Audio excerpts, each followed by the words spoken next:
최근 튀르키예로 국호를 변경한 터키, 한 터키 여성이 물건을 훔치는 한국인 아이를 보고 기겁을 하고 있는데요.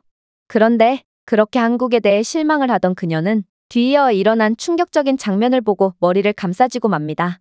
그렇다면 그녀가 대체 무슨 경험을 했던 것일까요? 안녕하세요. 저는 터키 출신의 엘리프라고 합니다. 저는 여느 터키인들처럼 어렸을 때부터 한국 문화를 참 좋아했는데요.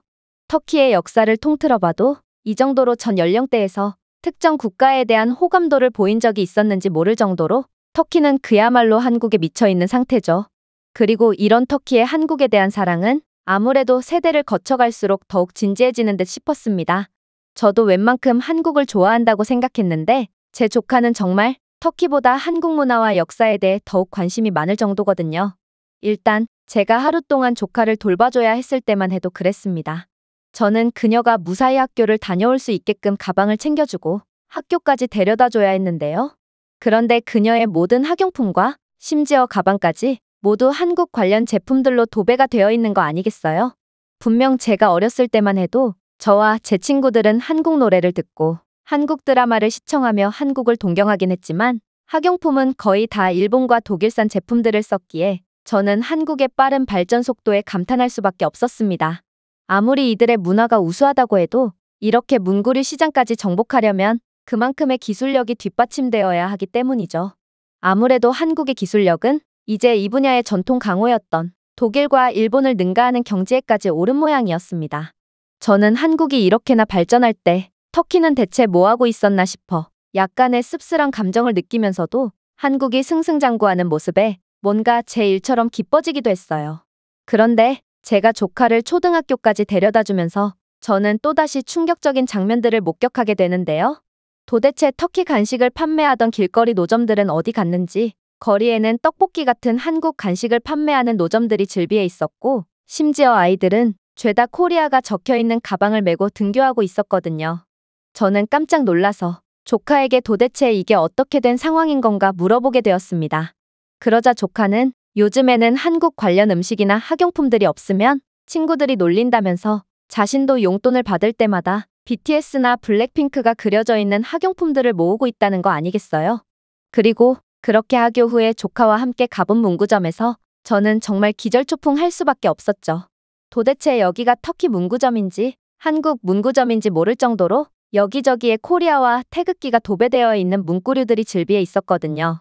그리고 아이들은 터키 제품이나 독일 제품, 일본 제품에는 관심조차 안 준 채 오직 한국 제품이 진열된 공간에만 바글바글 모여 있더라고요.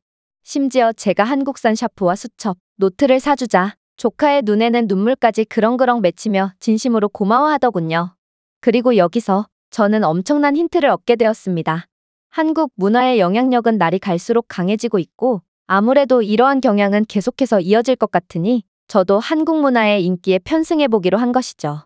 우연히도 제가 나온 대학교의 한국어학과로 교환학생을 와서 지금까지도 저와 매우 친하게 지내는 한국인 친구인 예지의 아버지가 한국에서 문구 사업을 하고 계신데요. 그녀는 안 그래도 자신의 아버지가 새로운 직원을 선발하고 있던 차였다면서 저를 흔쾌히 직원으로 받아주더라고요.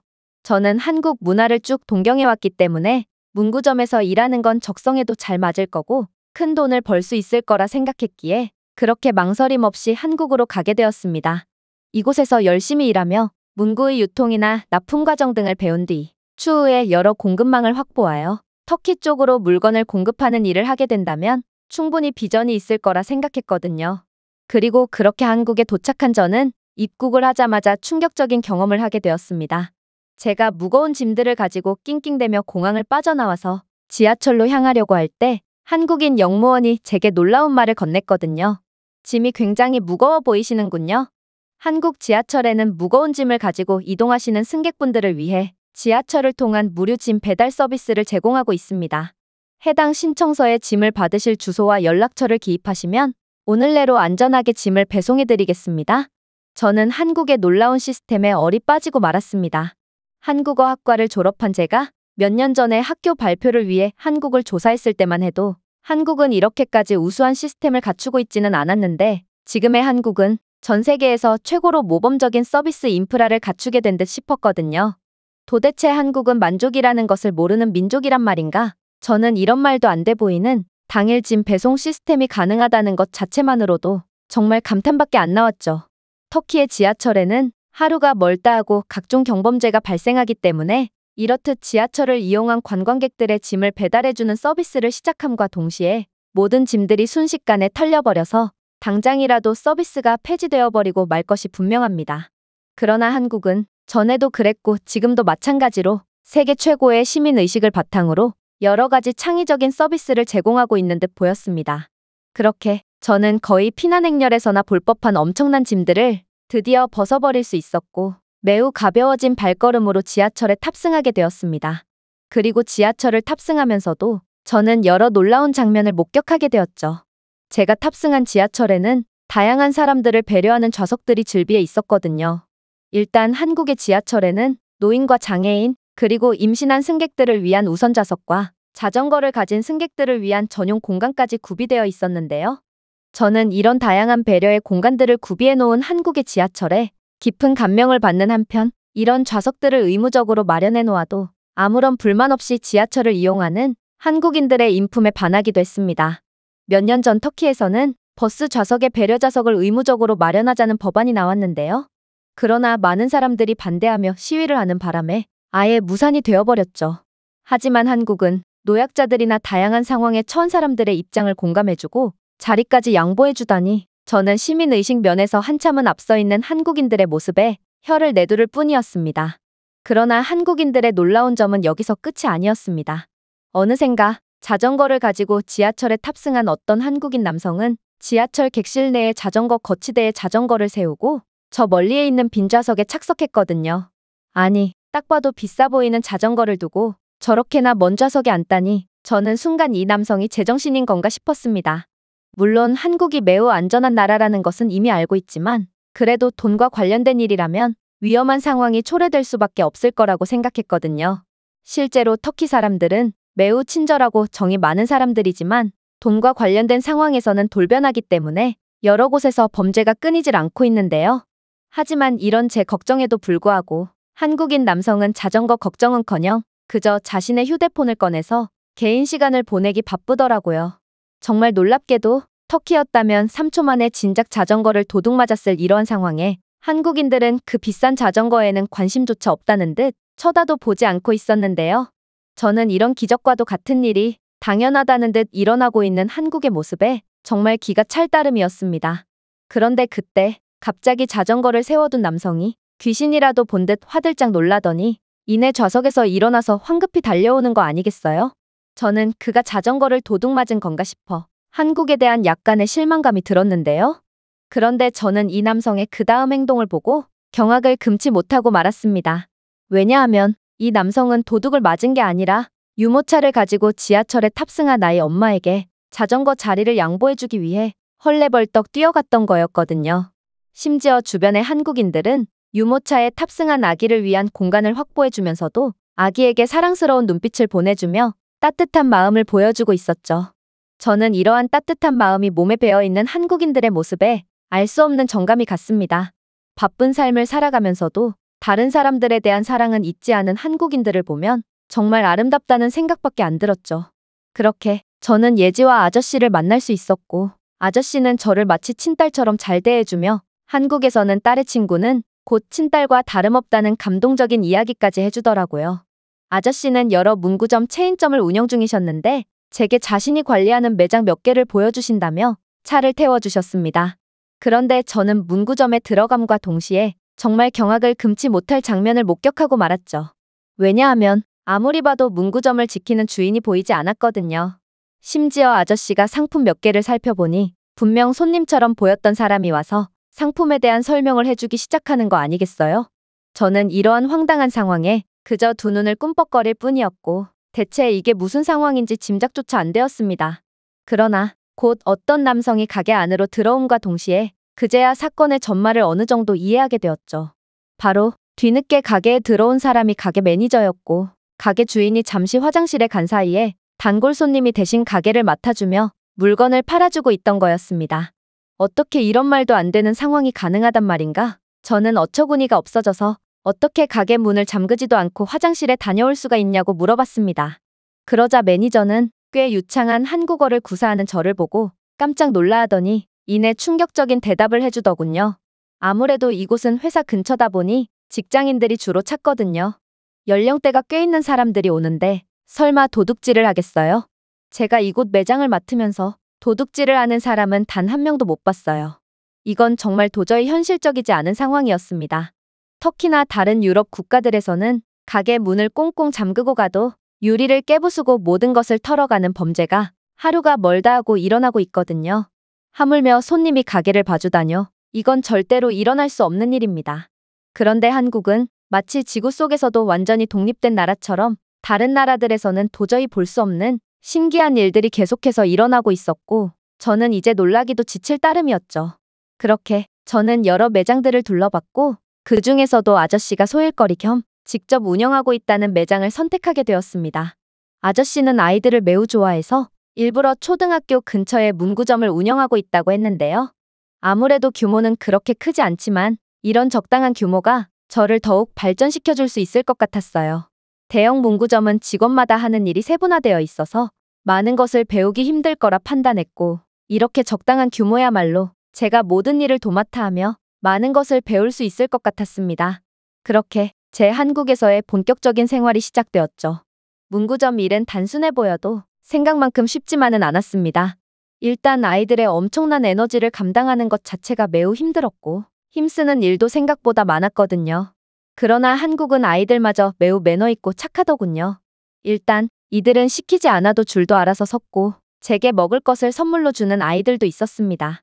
특히나 아이들은 이국적으로 생긴 저를 매우 신기하게 생각했는데 제가 한국어를 사용해도 한국인 아이들은 더듬더듬거리며 저를 위해 영어를 사용해주곤 했어요. 제가 이곳에서 오래 근무할수록 아이들도 저를 편하게 생각하고 결국 한국어를 사용했지만 말입니다. 그리고 저는 이곳 문구점에서 일하면서 한국의 문구 산업이 왜 이렇게 급성장할 수밖에 없었는지에 대해 완벽히 깨닫게 되었는데요. 한국의 어머니들은 정말 엄청나게 강인한 존재였거든요. 제가 실수로 상품성이 없는 물건을 발주하거나 다소 비싼 문구를 발주하면 한국인 아주머니들은 제품이 가격값을 하는지 안 하는지를 귀신같이 알아봤거든요. 그래서 제가 잘못 발주한 물건들은 무슨 짓을 해도 절대 팔리지 않았습니다. 아무래도 한국인들은 매우 현명한 소비를 하는 똑똑한 사람들이므로 한국에서 물건을 납품하는 사람들은 저렴하면서도 상품성이 좋은 물건을 만들 수밖에 없었고 결국 한국이 독일과 일본을 넘어설 수 있던 까닭도 이러한 엄청난 경쟁 덕분인 듯 싶었죠. 냉철한 거래 능력과는 달리 한국인들은 인간적으로는 매우 따뜻하고 좋은 사람들이었고 저는 이들은 정말 날 때부터 착한 심성을 가지고 태어난 천사 같은 사람들이라고 생각하기도 했죠. 하지만 저는 곧 제 인생에서 절대로 잊지 못할 충격적인 사건을 겪게 되고 한국인에 대해 다시 생각해 보게 되었습니다. 어느 날은 한 초등학생이 자신의 엄마와 함께 문구점에 들어오더니 대뜸 아저씨께 고개를 숙이며 죄송하다고 사과를 하기 시작했거든요. 아저씨는 무슨 일이길래 사과를 하는 거냐며 황당해 하셨는데요. 그러자 아이 엄마는 아이를 다그치며 똑바로 말하라고 지시하더라고요. 그리고 아이는 그제야 문구점에서 캐릭터 스티커와 문구류 몇 개를 훔쳤다고 말하며 자신의 여동생이 곧 생일이라 선물로 주고 싶었다고 말하며 눈물을 흘리더군요. 사실 저는 이게 별일 아니라고 생각했습니다. 부끄럽지만 터키에서는 자신의 아이가 물건을 훔쳐오면 오히려 잘했다고 칭찬을 하는 부모도 있거든요. 특히나 터키에서의 자영업 마진은 가게 주인이 도둑을 얼마나 잘 잡느냐에 따라 달렸다는 말이 있을 정도로 터키에서 이러한 좀도둑은 정말 쉽게 볼 수 있죠. 그리고 아저씨는 평소에도 늘 밝은 표정으로 아이들을 존중해 주었고 아이가 준비물을 사야 하는데 돈 몇백 원이 부족한 경우 손해를 보면서까지 아이가 준비물을 챙길 수 있도록 배려해주는 좋은 사람이었는데요. 심지어 이 경우는 물건을 훔치다가 적발된 경우도 아니고 자수를 하러 온 경우이므로 저는 당연히 아저씨가 좋게 넘어갈 줄 알았습니다. 하지만 아저씨는 제가 그동안 단 한 번도 보지 못한 단호한 표정을 지으며 아이에게 도둑질은 나쁜 거라며 맹렬히 화를 내는 거 아니겠어요? 저는 정말 깜짝 놀라고 말았습니다. 물론 도둑질은 나쁜 거지만 아이를 그렇게나 사랑하시던 분이 자수한 아이에게 화를 낼 줄은 몰랐거든요. 아무튼 그렇게 상황은 어찌어찌 종료되었고 저는 아저씨에게 왜 그렇게 화를 낸 거냐고 물어봤습니다. 그러자 아저씨는 이내 놀라운 대답을 건네더라고요. 엘리프, 아이들은 도둑질을 할 수도 있고 나는 전부 이해할 수 있단다. 실제로 나도 어렸을 적에 도둑질을 해본 적이 있거든. 그러나 어른들이 어떻게 대응하냐에 따라 아이들이 어떻게 커갈지가 결정되는 거란다. 나 또한 어렸을 적에 작은 사탕 하나를 훔치다가 아버지께 걸린 적이 있고 한없이 자상하셨던 아버지는 내게 처음이자 마지막으로 혼을 내셨지. 방금 전에 아이의 경우에도 어른들이 도둑질에 대한 경각심을 주지 않으면 나중에 아이는 더 큰 범죄를 저지르게 될지도 모르지. 한국에서는 아무리 모르는 아이라도 친아이처럼 생각하고 나는 내 자식이다 생각하고 따끔한 혼을 내준 거야. 정말 충격적이었습니다. 터키였다면 아이에게 잘못되었음을 인지시켜주기는커녕 그저 아이를 흠씬 두들겨 패고 부모에게 몇 배나 되는 보상금을 뜯어낼 것이 분명하거든요. 그러나 한국의 어른들은 그야말로 진정한 어른들이었고 한국에는 훌륭한 어른들의 교육 덕분에 높은 시민의식이 유지되고 있는 거구나 싶었습니다. 그리고 이런 인재들이 자라서 똑같이 양질의 교육을 대물림하는 거였죠. 저는 한국과 터키의 본질적인 차이를 느끼고 숙연해질 뿐이었습니다. 아, 그래서 훔친 물건에 대한 돈은 어떻게 되었냐고요? 아저씨는 이건 자신의 선물이니 더 이상 훔친 물건이 아니라며 엄마 몰래 아이에게 물건을 그냥 되돌려줬고 아이 엄마는 아저씨 몰래 제게 훔친 물건의 3배나 되는 값을 지불하고 가더군요. 제가 준비해온 내용은 여기까지입니다. 끝까지 시청해주셔서 진심으로 감사드리며 여러분들의 구독과 좋아요, 알림 설정은 영상 제작에 큰 힘이 됩니다. 이상 세모튜브였습니다.